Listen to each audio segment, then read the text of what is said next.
Suasana di Masjid Sabilillah Bangkalan mendadak gaduh setelah pihak kepolisian hingga perangkat kampung Kelurahan Lajah mendobrak kamar mandi masjid tersebut, Jumat, 5 Desember 2025, sekitar pukul 2 waktu Indonesia Barat.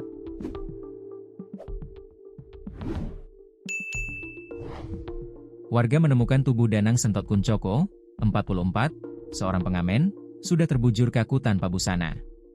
Para takmir masjid mengenal Danang sebagai pengamen dan pribadi yang pendiam. Menjelang sore, pria asal desa Kebonsari Kulon, Kecamatan Kanigaran, Kabupaten Probolinggo itu kerap kembali ke masjid untuk beribadah sekaligus merebahkan lelahnya. Tetapi selepas waktu Isya sekitar pukul 19 WIB, ada teman mau ke kamar mandi tetapi pintu tidak dibuka.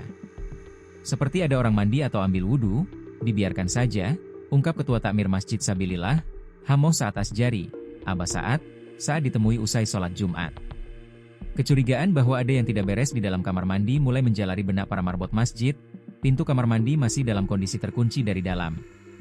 Aktivitas rutin marbot seperti mengepel dan bersih-bersih lingkungan masjid sekitar pukul 1 WIB pun ditunda dan memilih melapor ke rumah Abah Saed. Ketika pintu kamar mandi diketuk tetapi tidak ada respons, mereka langsung menyebut, jangan-jangan si Dadang.